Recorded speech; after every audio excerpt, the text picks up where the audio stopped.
एकादश अध्याय। श्री अष्टावक्र कहते हैं, भाव, सृष्टि, स्थिति और अभाव यानी प्रलय, मृत्यु रूपी विकार स्वाभाविक हैं। ऐसा निश्चित रूप से जानने वाला विकार रहित, दुख रहित होकर सुखपूर्वक शांति को प्राप्त हो जाता है। ईश्वर सबका सृष्टा है, कोई अन्य नहीं। ऐसा निश्चित रूप से जानने वाले की सभी आंतरिक इच्छाओं का नाश हो जाता है। वह शांत पुरुष सर्वत्र आसक्ति रहित हो जाता है। संपत्ति, सुख और विपत्ति, दुख का समय प्रारब्ध वर्ष पूर्वकृत कर्मों के अनुसार है। ऐसा निश्चित रूप से जानने वाला संतोष और निरंतर संयमित इंद्रियों से युक्त हो जाता है। वह न इच्छा करता है और न शोक। सुख, दुख और जन्म मृत्यु प्रारब्धवश पूर्वकृत कर्मों के अनुसार हैं। ऐसा निश्चित रूप से जानने वाला, फल की इच्छा न रखने वाला, सरलता से कर्म करते हुए भी उनसे लिप्त नहीं होता है। चिंता से ही दुख उत्पन्न होते हैं, किसी अन्य कारण से नहीं। ऐसा निश्चित रूप से जानने वाला चिंता से रहित होकर सुख, शांति और सभी इच्छाओं से मुक्त हो जाता है। न मैं ये शरीर हूं और न ये शरीर मेरा है, मैं ज्ञान स्वरूप हूं। ऐसा निश्चित रूप से जानने वाला जीवन मुक्ति को प्राप्त करता है। वह किए हुए और न किए हुए कर्मों का स्मरण नहीं करता। तृण से लेकर ब्रह्मा तक सब कुछ मैं ही हूं। ऐसा निश्चित रूप से जानने वाला विकल्प यानी कामना रहित, पवित्र, शांत और प्राप्त अप्राप्त से आसक्ति रहित हो जाता है। अनेक आश्चर्यों से युक्त यह विश्व अस्तित्वहीन है। ऐसा निश्चित रूप से जानने वाला इच्छा रहित और शुद्ध अस्तित्व हो जाता है। वह अपार शांति प्राप्त करता है। जनक कहते हैं, पहले मैं शारीरिक कर्मों से निरपेक्ष यानी उदासीन हुआ, फिर वाणी से निरपेक्ष हुआ, अब चिंता से निरपेक्ष होकर अपने स्वरूप में स्थित हूं। शब्द आदि विषयों में आसक्ति रहित होकर और आत्मा की दृष्टि का विषय न होने के कारण मैं निश्चल और एकाग्र हृदय से अपने स्वरूप में स्थित हूं। अध्यास यानी असत्य ज्ञान आदि असामान्य स्थितियों और समाधि को एक नियम के समान देखते हुए मैं अपने स्वरूप में स्थित हूं। हे ब्रह्म को जानने वाले, त्याज्य और संग्रहणीय से दूर होकर और सुख दुख के अभाव में मैं अपने स्वरूप में स्थित हूं। आश्रम, अनाश्रम, ध्यान और मन द्वारा स्वीकृत और निषिद्ध नियमों को देखकर मैं अपने स्वरूप में स्थित हूं। कर्मों के अनुष्ठान रूपी अज्ञान से निवृत्त होकर और तत्व को सम्यक रूप से जानकर मैं अपने स्वरूप में स्थित हूं। अचिंत्य के संबंध में विचार करते हुए भी विचार पर ही चिंतन किया जाता है। अतः उस विचार का भी परित्याग करके मैं अपने स्वरूप में स्थित हूं। जो इस प्रकार से आचरण करता है वह कृतार्थ यानी मुक्त हो जाता है। जिसका इस प्रकार का स्वभाव है वह कृतार्थ हो जाता है। त्रयोदश अध्याय। श्री जनक कहते हैं, अकिंचन यानी कुछ अपना न होने की सहजता केवल कौपीन पहनने पर भी कठिनाई से प्राप्त होती है। अतः त्याग और संग्रह की प्रवृत्तियों को छोड़कर सभी स्थितियों में मैं सुखपूर्वक विद्यमान हूं। शारीरिक दुख भी कहां है, अर्थात नहीं है। वाणी के दुख भी कहां है, वहां मन भी कहां है। सभी प्रयत्नों को त्याग कर सभी स्थितियों में मैं सुखपूर्वक विद्यमान हूं। किए हुए किसी भी कार्य का वस्तुतः कोई अस्तित्व नहीं है। ऐसा तत्वपूर्वक विचार करके जब जो भी कर्तव्य है उसको करते हुए सभी स्थितियों में मैं सुखपूर्वक विद्यमान हूं। शरीर भाव में स्थित योगियों के लिए कर्म और अकर्म रूपी बंधनकारी भाव होते हैं, पर संयोग और वियोग की प्रवृत्तियों को छोड़कर सभी स्थितियों में मैं सुखपूर्वक विद्यमान हूं। विश्राम, गति, शयन, बैठने, चलने और स्वप्न में वस्तुतः मेरे लाभ और हानि नहीं है। अतः सभी स्थितियों में मैं सुखपूर्वक विद्यमान हूं। सोने में मेरी हानि नहीं है और उद्योग अथवा अनुद्योग में मेरा लाभ नहीं है। अतः हर्ष और शोक की प्रवृत्तियों को छोड़कर सभी स्थितियों में मैं सुखपूर्वक विद्यमान हूं। सुख दुख आदि स्थितियों के क्रम से आने के नियम पर बार बार विचार करके शुभ और अशुभ की प्रवृत्तियों को छोड़कर सभी स्थितियों में मैं सुखपूर्वक विद्यमान हूं। 14 अध्याय। जनक कहते हैं, जो स्वभाव से ही विचार शून्य है और शायद ही कभी कोई इच्छा करता है, वह पूर्व स्मृतियों से उसी प्रकार मुक्त हो जाता है जैसे कि नींद से जागा हुआ व्यक्ति अपने सपनों से। जब मैं कोई इच्छा नहीं करता, तब मुझे धन, मित्रों, विषयों, शास्त्रों और विज्ञान से क्या प्रयोजन है। साक्षी पुरुष रूपी परमात्मा या ईश्वर को जानकर मैं बंधन और मोक्ष से निरपेक्ष हो गया हूं और मुझे मोक्ष की चिंता भी नहीं है।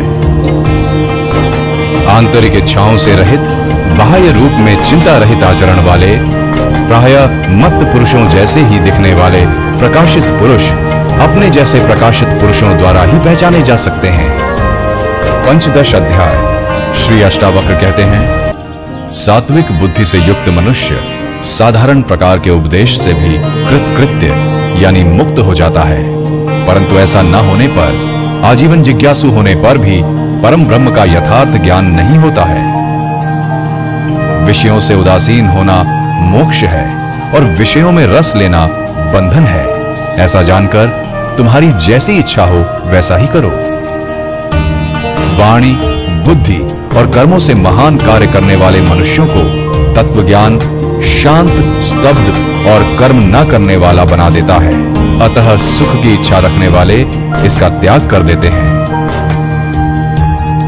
न तुम शरीर हो और न ये शरीर तुम्हारा है, न ही तुम भोगने वाले अथवा करने वाले हो। तुम चैतन्य रूप हो, शाश्वत साक्षी हो, इच्छा रहित हो, अतः सुखपूर्वक हो। राग और द्वेष मन के धर्म है और तुम किसी भी प्रकार से मन नहीं हो। तुम कामना रहित हो, ज्ञान स्वरूप हो, विकार रहित हो, अतः सुखपूर्वक रहो। समस्त प्राणियों में स्वयं मैं और स्वयं को सभी प्राणियों में स्थित जानकर अहंकार और आसक्ति से रहित होकर तुम सुखी हो जाओ। इस विश्व की उत्पत्ति तुमसे उसी प्रकार होती है जैसे कि समुद्र से लहरों की। इसमें संदेह नहीं है, तुम चैतन्य स्वरूप हो, अतः चिंता रहित हो जाओ। हे प्रिय, इस अनुभव पर निष्ठा रखो, इस पर श्रद्धा रखो। इस अनुभव की सत्यता के संबंध में मोहित मत हो। तुम ज्ञान स्वरूप हो, तुम प्रकृति से परे और आत्म स्वरूप भगवान हो। गुणों से निर्मित यह शरीर स्थिति, जन्म और मरण को प्राप्त होता है। आत्मा न आती है और न ही जाती है, अतः तुम शोक क्यों करते हो। यह शरीर सृष्टि के अंत तक रहे अथवा आज ही नाश को प्राप्त हो जाए, तुम तो चैतन्य स्वरूप हो, इससे तुम्हारी क्या हानि या लाभ है। अनंत महासमुद्र रूप, तुम में लहर रूप यह विश्व स्वभाव से ही उदय और अस्त को प्राप्त होता है। इसमें तुम्हारी क्या वृद्धि या क्षति है। हे प्रिय, तुम केवल चैतन्य रूप हो और यह विश्व तुमसे अलग नहीं है, अतः किसी की किसी से श्रेष्ठता या निम्नता की कल्पना किस प्रकार की जा सकती है। इस अव्यय, शांत, चैतन्य निर्मल आकाश में तुम अकेले ही हो, अतः तुम में जन्म, कर्म और अहंकार की कल्पना किस प्रकार की जा सकती है। तुम एक होते हुए भी अनेक रूप में प्रतिबिंबित दिखाई देते हो। क्या स्वर्ण कंगन बाजूबंद और पायल से अलग दिखाई देता है। यह मैं हूं और यह मैं नहीं हूं, इस प्रकार के भेद को त्याग दो। सब कुछ आत्मस्वरूप तुम ही हो, ऐसा निश्चय करके और कोई संकल्प न करते हुए सुखी हो जाओ। अज्ञानवश तुम ही यह विश्व हो, पर ज्ञान दृष्टि से देखने पर केवल एक तुम ही हो। तुमसे अलग कोई दूसरा संसारी या असंसारी किसी भी प्रकार से नहीं है। यह विश्व केवल भ्रम है और कुछ भी नहीं, ऐसा निश्चय करो। इच्छा और चेष्टा रहित हुए बिना कोई भी शांति को प्राप्त नहीं होता। एक ही भवसागर यानी सत्य था, है और रहेगा। तुम में न मोक्ष है और न बंधन। आप्त काम होकर सुख से विचरण करो। हे चैतन्य रूप, भांति भांति के संकल्पों और विकल्पों से अपने चित्त को अशांत मत करो। शांत होकर अपने आनंद रूप में सुख से स्थित हो जाओ। सभी स्थानों से अपने ध्यान को हटा लो और अपने हृदय में कोई विचार न रखो। तुम आत्मरूप हो और मुक्त ही हो, इसमें विचार करने की क्या आवश्यकता है। षोडश अध्याय। श्री अष्टावक्र कहते हैं, हे प्रिय, विद्वानों से सुनकर अथवा बहुत शास्त्रों के पढ़ने से तुम्हारी आत्म स्वरूप में वैसी स्थिति नहीं होगी जैसी कि सब कुछ उचित रीति से भूल जाने से। कर्म भोग करो या समाधि में रहो, चूंकि तुम विद्वान हो अतः तुम्हें चित्त की सभी आशाओं को शांत करना अत्यंत आनंदप्रद होगा। प्रयत्न से ही सभी दुखी हैं, पर कोई इसे जानता नहीं है। इस निष्पाप उपदेश से ही भाग्यवान व्यक्ति सभी वृत्तियों से रहित हो जाते हैं। जिसे नेत्र को खोलने और बंद करने जैसी स्वाभाविक शारीरिक क्रियाओं में खेद होता है, इस तरह के अज्ञानी परम आलसी को केवल आलस्य में ही सुख मिलता है। यह करना चाहिए और यह नहीं। जब मन इस प्रकार के द्वंद्वों से मुक्त हो जाता है, तब उसको धर्म, अर्थ, काम और मोक्ष की अपेक्षा नहीं रहती। न विषयों से द्वेष करने वाला विरक्त, न ही विषयों में आसक्त रागवान, वह तो निश्चय ही विषयों के ग्रहण और त्याग से विहीन है। जब तक विषयों के ग्रहण और त्याग की कामना रहती है, तब तक संसार रूपी वृक्ष का अंकुर विद्यमान है। अतः विचारहीन अवस्था का आश्रय लो। प्रवृत्ति से आसक्ति और निवृत्ति से द्वेष उत्पन्न होता है। अतः बुद्धिमान बालक के समान निर्द्वंद होकर स्थित रहो। विषय में आसक्त पुरुष दुख से बचने के लिए संसार का त्याग करना चाहता है, पर वह विरक्त ही सुखी है जो उन दुखों में भी खेद नहीं करता। जो मोक्ष भी चाहता है और इस शरीर में आसक्ति भी रखता है, वह न ज्ञानी है और न योगी, बल्कि केवल दुख को प्राप्त करने वाला है। यदि तुम्हारे उपदेशक साक्षात शिव, विष्णु या ब्रह्मा भी हों, तो भी सब कुछ विस्मरण किए बिना तुम आत्म स्वरूप को प्राप्त नहीं होगी। सप्तदश अध्याय। अष्टावक्र कहते हैं, उन्होंने ज्ञान और योग दोनों का फल प्राप्त कर लिया है, जो सदा संतुष्ट, शुद्ध इंद्रियों वाले और एकांत में रमने वाले हैं। तत्व ब्रह्म को जानने वाला कभी भी किसी बात से इस संसार में दुखी नहीं होता है, क्योंकि उस एक ब्रह्म से ही यह संपूर्ण विश्व पूर्णतः व्याप्त है। अपनी आत्मा में रमण करने वाला किसी विषय को प्राप्त करके हर्षित नहीं होता। जैसे कि सलाई के पत्तों से प्रेम करने वाला हाथी नीम के पत्तों को पाकर हर्ष नहीं करता है। जिसकी प्राप्त हो चुके भोगों में आसक्ति नहीं है और न प्राप्त हुए भोगों की इच्छा है, ऐसा व्यक्ति इस संसार में दुर्लभ है। इस संसार में सांसारिक भोगों की इच्छा वाले भी देखे जाते हैं और मोक्ष की इच्छा वाले भी, पर इन दोनों इच्छाओं से रहित महापुरुष का मिलना दुर्लभ है। धर्म, अर्थ, काम, मोक्ष, जीवन और मृत्यु में उपयोगिता और अनुपयोगिता की समता किसी महात्मा में ही होती है। न इस विश्व के लीन यानी समाप्त होने की इच्छा और न ही इसकी स्थिति से द्वेष। महात्मा जैसा जीवन है उसी से आनंदित और कृतकृत्य रहते हैं। इस ज्ञान से कृतार्थ होकर बुद्धि को अंतर्हित यानी विलीन करके देखते हुए, सुनते हुए, स्पर्श करते हुए, सूंघते हुए और खाते हुए वे सुखपूर्वक रहते हैं। दृष्टि को शून्य और अस्थिर इंद्रियों की चेष्टा को नष्ट करके इस अशक्त संसार रूपी सागर से न तो आसक्ति रखते हैं और न ही विरक्ति। न जगता ही है और न सोता ही है, न ही आंखें खोलता या बंद करता है।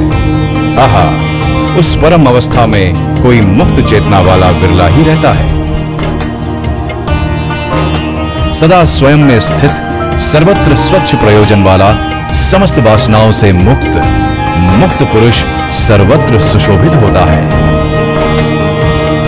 देखते हुए, सुनते हुए, स्पर्श करते हुए, सूंघते हुए, खाते हुए, लेते हुए, बोलते हुए, चलते हुए, इच्छा करते हुए और इच्छा न करते हुए, ऐसा महात्मा मुक्त है। न निंदा करता है और न प्रशंसा करता है, न लेता है न देता है, इन सब में अनासक्त वह सब प्रकार से मुक्त है। अनुराग युक्त स्त्रियों को देखकर अथवा मृत्यु को उपस्थित देखकर विचलित ना होने वाला, स्वयं में स्थित वह महात्मा मुक्त ही है। धीर पुरुष सुख में, दुख में, पुरुष में, नारी में, संपत्ति में और विपत्ति में अंतर न देखता हुआ सर्वत्र समदर्शी होता है।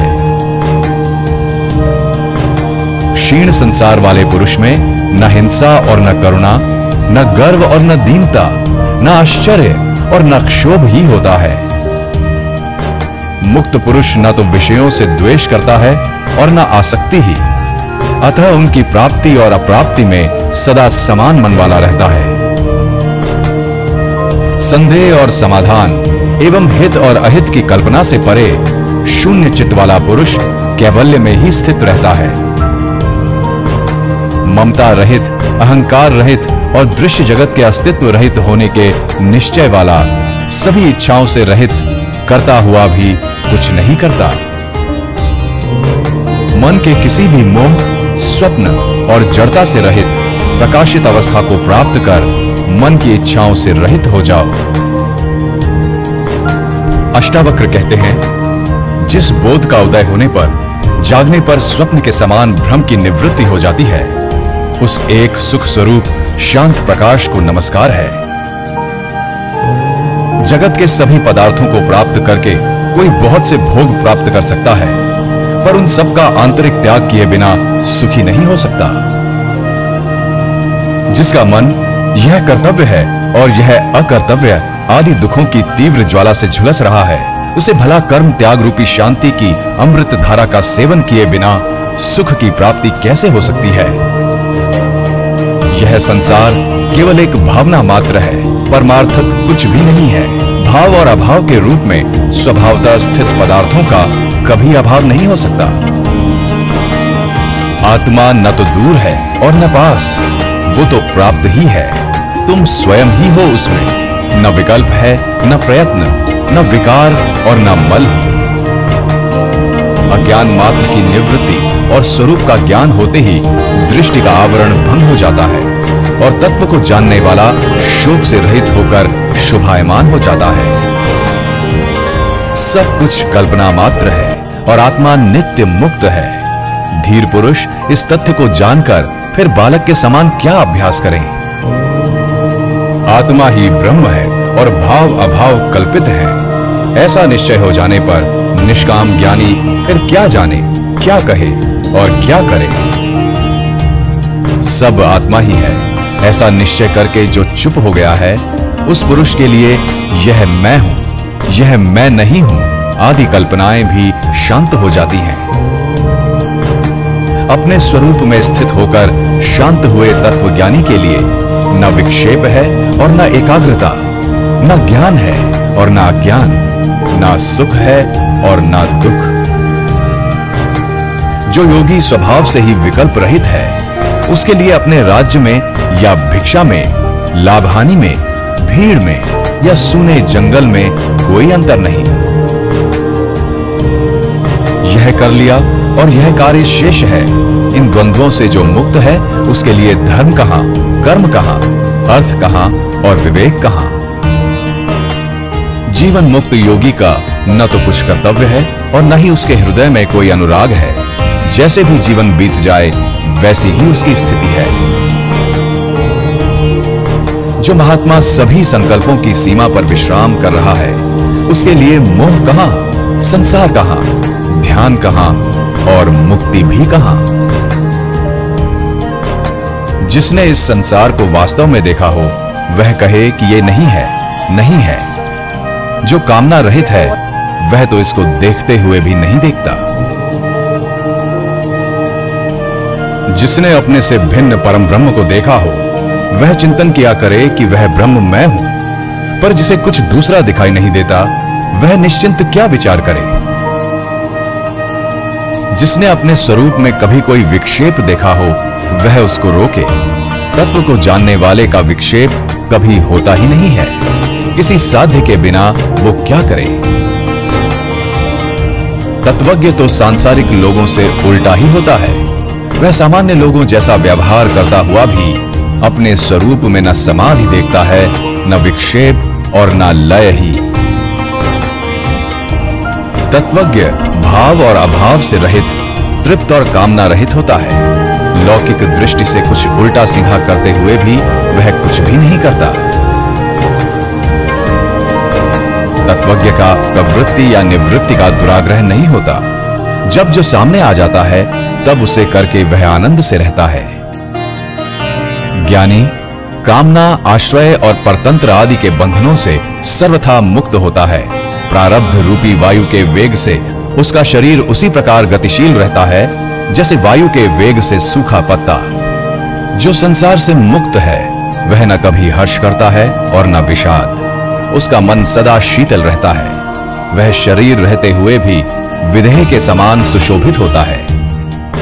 जिसका अंतर्मन शीतल और स्वच्छ है, जो आत्मा में ही रमण करता है, उस धीर पुरुष की न तो किसी त्याग की इच्छा होती है और न कुछ पाने की आशा। जिस धीर पुरुष का चित्त स्वभाव से ही निर्विषय है, वह साधारण मनुष्य के समान प्रारब्धवश बहुत से कार्य करता है, पर उसका उसे न तो मान होता है और न अपमान ही। यह कर्म शरीर ने किया है, मैंने नहीं, मैं तो शुद्ध स्वरूप हूं। इस प्रकार जिसने निश्चय कर लिया है, वह कर्म करता हुआ भी नहीं करता। सुखी और श्रीमान जीवन मुक्त विषयी के समान काम करता है, परंतु विषयी नहीं होता है। वह तो सांसारिक कार्य करता हुआ भी शोभा को प्राप्त होता है। जो धीर पुरुष अनेक विचारों से थककर अपने स्वरूप में विश्राम पा चुका है, वह न कल्पना करता है, न जानता है, न सुनता है और न ही देखता है। ऐसा ज्ञानी समाधि में आग्रह न होने के कारण मुमुक्षु नहीं और विक्षेप न होने के कारण विषयी नहीं है। मेरे अतिरिक्त जो कुछ भी दिख रहा है वह सब कल्पित ही है, ऐसा निश्चय करके सबको देखता हुआ वह ब्रह्म ही है। जिसके अंतःकरण में अहंकार विद्यमान है, वह देखने में कर्म ना करे तो भी करता है, पर जो धीर पुरुष निरहंकार है, वह सब कुछ करते हुए भी कर्म नहीं करता। मुक्त पुरुष के चित्त में न उद्वेग है, न संतोष और न कर्तव्य का अभिमान ही है। उसके चित्त में न आशा है, न संदेह। ऐसा चित्त ही सुशोभित होता है। जीवन मुक्त का चित्त ध्यान से विरत होने के लिए और व्यवहार करने की चेष्टा नहीं करता है। निमित्त के शून्य होने पर वह ध्यान से विरत भी होता है और व्यवहार भी करता है। अविवेकी पुरुष यथार्थ तत्व का वर्णन सुनकर और अधिक मोह को प्राप्त होता है या संकुचित हो जाता है। कभी कभी तो कुछ बुद्धिमान भी उसी अविवेकी के समान व्यवहार करने लगते हैं। मूढ़ पुरुष बार बार चित्त की एकाग्रता और निरोध का अभ्यास करते हैं। धीर पुरुष सुषुप्ति के समान अपने स्वरूप में स्थित रहते हुए कुछ भी कर्तव्य रूप से नहीं करते। मूढ़ पुरुष प्रयत्न से या प्रयत्न के त्याग से शांति प्राप्त नहीं करता, पर प्रज्ञावान पुरुष तत्व के निश्चय मात्र से शांति प्राप्त कर लेता है। आत्मा के संबंध में जो लोग अभ्यास में लग रहे हैं, वे अपने शुद्ध, बुद्ध, प्रिय, पूर्ण, निष्प्रपंच और निरामय ब्रह्म स्वरूप को नहीं जानते। अज्ञानी मनुष्य कर्म रूपी अभ्यास से मुक्ति नहीं पा सकता, और ज्ञानी कर्म रहित होने पर भी केवल ज्ञान से मुक्ति प्राप्त कर लेता है। अज्ञानी को ब्रह्म का साक्षात्कार नहीं हो सकता, क्योंकि वह ब्रह्म होना चाहता है। ज्ञानी पुरुष इच्छा ना करने पर भी परम ब्रह्म बोध स्वरूप में रहता है। अज्ञानी निराधार आग्रहों में पड़कर संसार का पोषण करते रहते हैं। ज्ञानियों ने सभी अनर्थों की जड़ इस संसार की सत्ता का ही पूर्ण नाश कर दिया है। अज्ञानी शांति नहीं प्राप्त कर सकता, क्योंकि वह शांत होने की इच्छा से ग्रस्त है। ज्ञानी पुरुष तत्व का दृढ़ निश्चय करके सदैव शांत चित्त ही रहता है। अज्ञानी को आत्म साक्षात्कार कैसे हो सकता है? जब वह दृश्य पदार्थों के आश्रय को स्वीकार करता है। ज्ञानी पुरुष तो वे हैं जो दृश्य पदार्थों को न देखते हुए अपने अविनाशी स्वरूप को ही देखते हैं। जो आग्रह करता है उस मूर्ख का चित्त निरुद्ध कहां है? आत्मा में रमण करने वाले धीर पुरुष का चित्त तो सदैव स्वाभाविक रूप से निरुद्ध ही रहता है। कोई पदार्थ की सत्ता की भावना करता है और कोई पदार्थों की असत्ता की। ज्ञानी तो भाव अभाव दोनों की भावना को छोड़कर निश्चिंत रहता है। बुद्धिहीन पुरुष अज्ञानवश अपने शुद्ध अद्वितीय स्वरूप का ज्ञान तो प्राप्त करते नहीं, पर केवल भावना करते हैं। उन्हें जीवन पर्यंत शांति नहीं मिलती। मुमुक्षु पुरुष की बुद्धि कुछ आश्रय ग्रहण किए बिना नहीं रहती। मुक्त पुरुष की बुद्धि तो सब प्रकार से निष्काम और निराश्रय ही रहती है।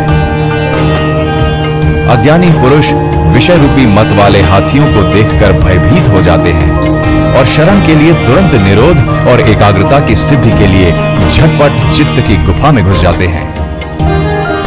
कामना रहित ज्ञानी सिंह है। उसे देखते ही विषय रूपी मत वाले हाथी चुपचाप भाग जाते हैं। उनकी एक नहीं चलती, उल्टे वे तरह तरह से खुशामद करके सेवा करते हैं।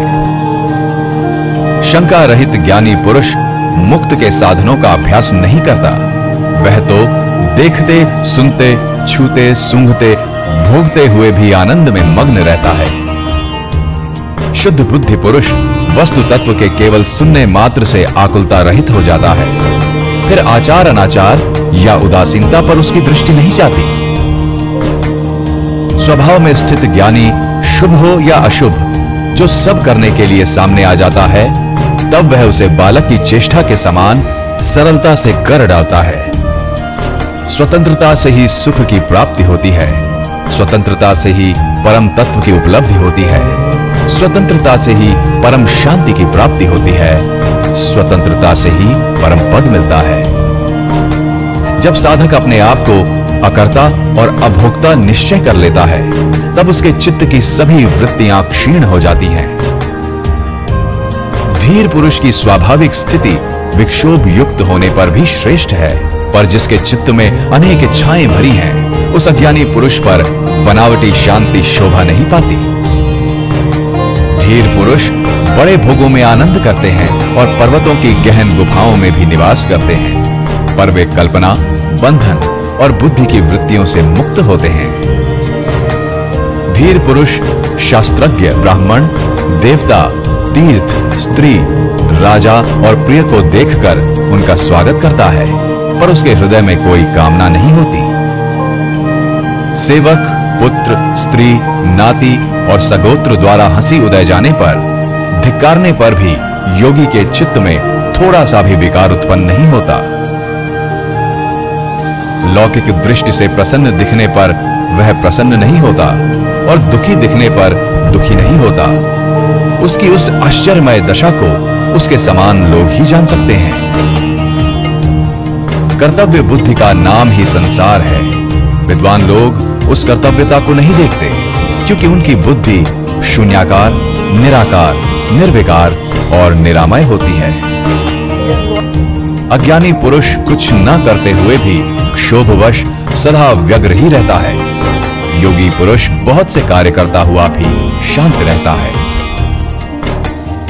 शांत बुद्धि वाला पुरुष सुख से बैठता है, सुख से सोता है, सुख से आता जाता है, सुख से बोलता है और सुख ही खाता है। जो बड़े सरोवर के समान शांत है और लौकिक आचरण करते हुए जिसको अन्य लोगों के समान दुख नहीं होता, वह दुख रहित ज्ञानी शोभित होता है। मूढ़ में निवृत्ति से भी प्रवृत्ति उत्पन्न हो जाती है और धीर पुरुष की प्रवृत्ति भी निवृत्ति के समान फलदायिनी होती है। अज्ञानी पुरुष प्रायः गृह आदि पदार्थों से वैराग्य करता दिखाई देता है, पर जिसका देह अभिमान नष्ट हो चुका है, उसके लिए कहां राग और कहां विराग। अज्ञानी की दृष्टि सदा भाव या अभाव में लगी रहती है, पर धीर पुरुष तो दृश्य को देखते रहने पर भी आत्मस्वरूप को देखने के कारण कुछ नहीं देखता। जो धीर पुरुष सभी कार्यों में एक बालक के समान निष्काम भाव से व्यवहार करता है वह शुद्ध है और कर्म करने पर भी उससे लिप्त नहीं होता। वह आत्मज्ञानी धन्य है जो सभी स्थितियों में समान रहता है। देखते, सुनते, छूते, सूंघते और खाते पीते भी उसका मन कामना रहित होता है। धीर पुरुष सदा आकाश के समान निर्विकल्प रहता है। उसकी दृष्टि में संसार कहां और उसकी प्रतीति कहां, उसके लिए साध्य क्या और साधन क्या। जिस सन्यासी को अपने अखंड स्वरूप में सदा स्वाभाविक रूप से समाधि रहती है, जो पूर्ण स्वानंद रूप है, वही विजयी है। बहुत कहने से क्या लाभ। महात्मा पुरुष भोग और मोक्ष दोनों की इच्छा नहीं करता और सदा सर्वत्र राग रहित होता है। महतत्व से लेकर संपूर्ण द्वैत रूप दृश्य जगत नाम मात्र का ही विस्तार है। शुद्ध बोध स्वरूप धीर ने जब उसका भी परित्याग कर दिया, फिर भला उसका क्या कर्तव्य शेष है। यह संपूर्ण दृश्य जगत भ्रम मात्र है, यह कुछ नहीं है। ऐसे निश्चय से युक्त पुरुष दृश्य की स्फूर्ति से भी रहित हो जाता है और स्वभाव से ही शांत हो जाता है। जो शुद्ध स्फुरण रूप है, जिसे दृश्य सत्तावान मालूम पड़ता है, उसके लिए विधि क्या, वैराग्य क्या, त्याग क्या और शांति भी क्या। जो अनंत रूप में स्वयं स्फुरित हो रहा है और प्रकृति की पृथक सत्ता को नहीं देखता है, उसके लिए बंधन कहां, मोक्ष कहां, हर्ष कहां और विषाद कहां। बुद्धि के अंत तक ही संसार है और यह केवल माया का विवर्त है। इस तत्व को जानने वाला बुद्धिमान ममता, अहंकार और कामना से रहित होकर शोभित होता है। जो मुनि संताप से रहित अपने अविनाशी स्वरूप को जानता है, उसके लिए विद्या कहां और विश्व कहां, अथवा देह कहां और मैं मेरा कहां। जड़ बुद्धि वाला यदि निरोध आदि कर्मों को छोड़ देता है तो अगले क्षण बड़े बड़े मनोरथ बनाने और प्रलाप करने लगता है। अज्ञानी तत्व का श्रवण करके भी अपनी मूढ़ता का त्याग नहीं करता। वह बाह्य रूप से तो निसंकल्प हो जाता है, पर उसके अंतर मन में विषयों की इच्छा बनी रहती है। ज्ञान से जिसका कर्म बंधन नष्ट हो गया है, वह लौकिक रूप से कर्म करता रहे तो भी उसके कुछ करने या कहने का अवसर नहीं रहता, क्योंकि वह अकर्ता और अवक्ता है। जो धीर सदा निर्विकार और भय रहित है, उसके लिए अंधकार कहां, प्रकाश कहां और त्याग कहां। उसके लिए किसी का अस्तित्व नहीं रहता। योगी को धैर्य कहां, विवेक कहां और निर्भयता भी कहां। उसका स्वभाव अनिर्वचनीय है और वह वस्तुतः स्वभाव रहित है। योगी के लिए न स्वर्ग है, न नरक और न जीवन मुक्ति है। इस संबंध में अधिक कहने से क्या लाभ है। योग की दृष्टि से कुछ भी नहीं है। धीर का चित्त ऐसे शीतल रहता है जैसे वह अमृत से परिपूर्ण हो। वह न लाभ की आशा करता है और न हानि का शोक। धीर पुरुष न संत की स्तुति करता है और न दुष्ट की निंदा।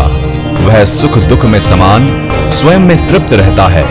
वह अपने लिए कोई भी कर्तव्य नहीं देखता। धीर पुरुष न संसार से द्वेष करता है और न आत्मदर्शन की इच्छा।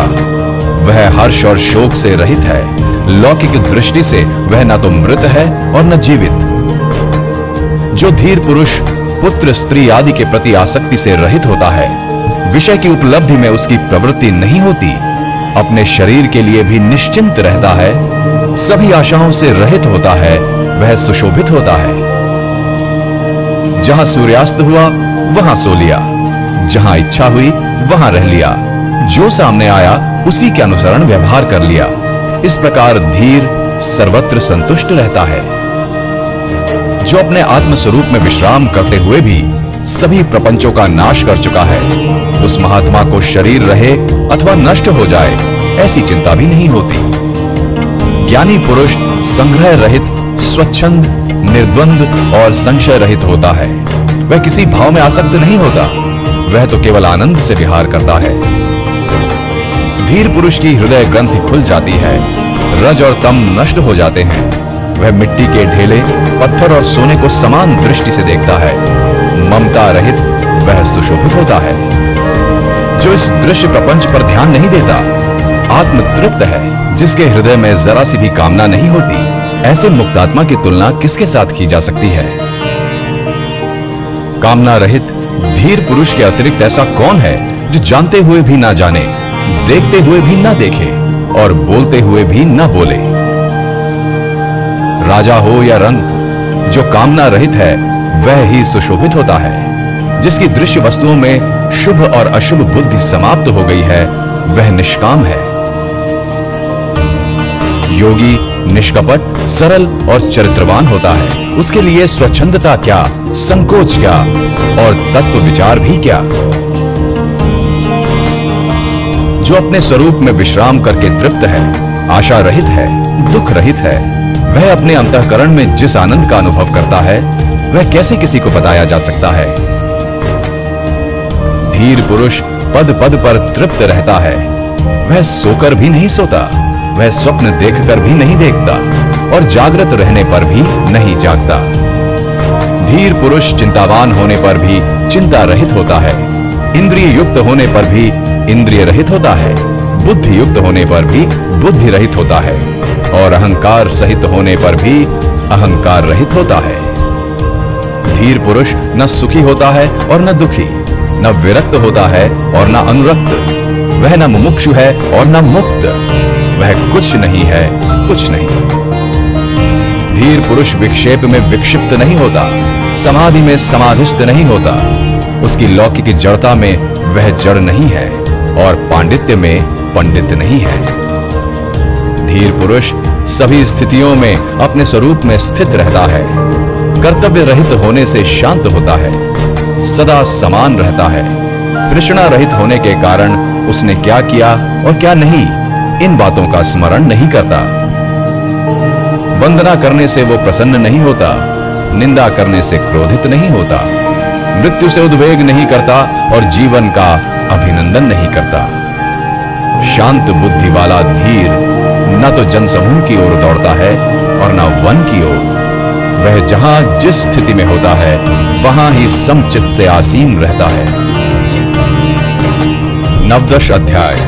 महर्षि अष्टावक्र के मुख से तत्व ज्ञान की स्वाभाविक शांति को श्रवण करके अपने को कृतार्थ मानकर राजा जनक कहते हैं, तत्व विज्ञान के चिमटी द्वारा विभिन्न प्रकार के सुझावों रूपी कांटों को मेरे द्वारा हृदय के आंतरिक भागों से निकाल दिया गया है।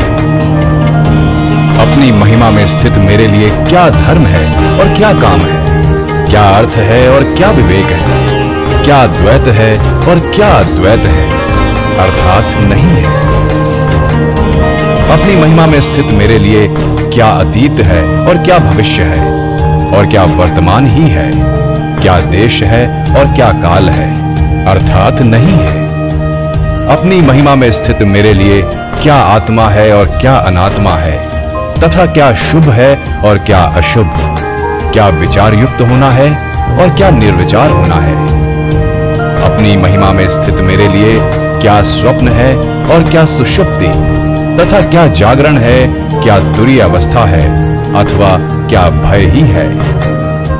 अपनी महिमा में स्थित मेरे लिए क्या दूर है और क्या पास है, तथा क्या बाह्य है और क्या आंतरिक है, क्या स्थूल है और क्या सूक्ष्म है, अर्थात नहीं है।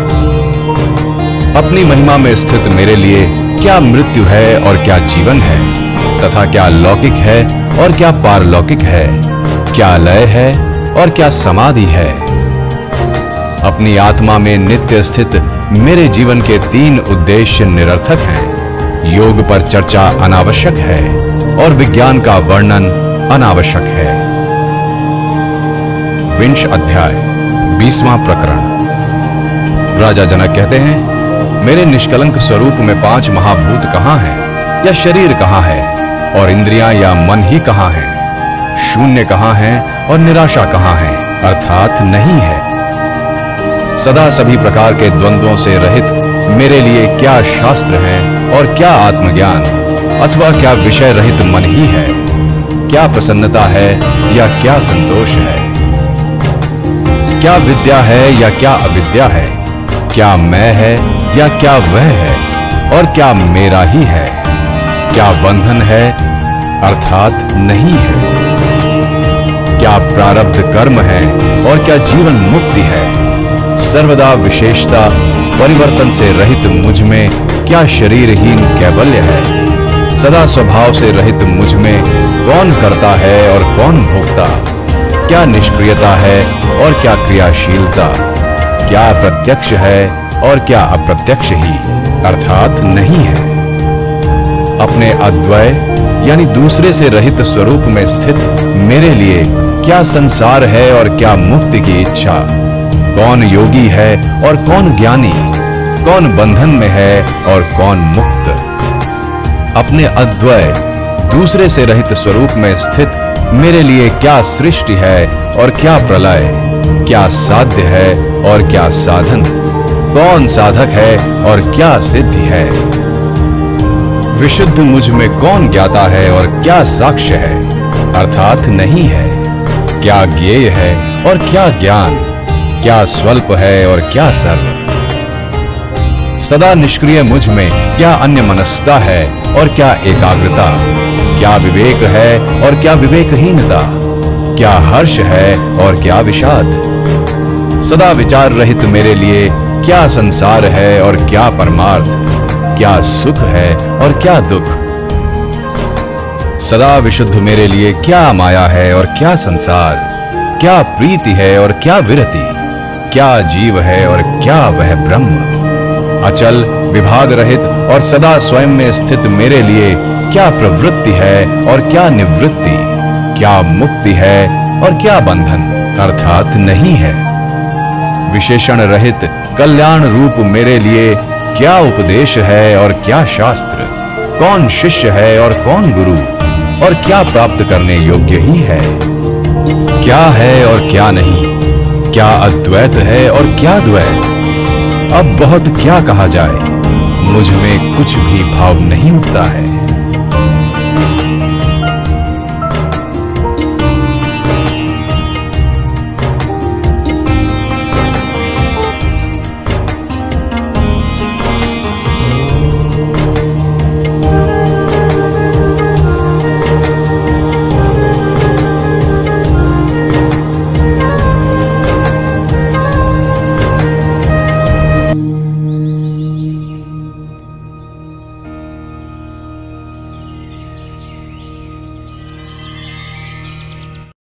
Indian law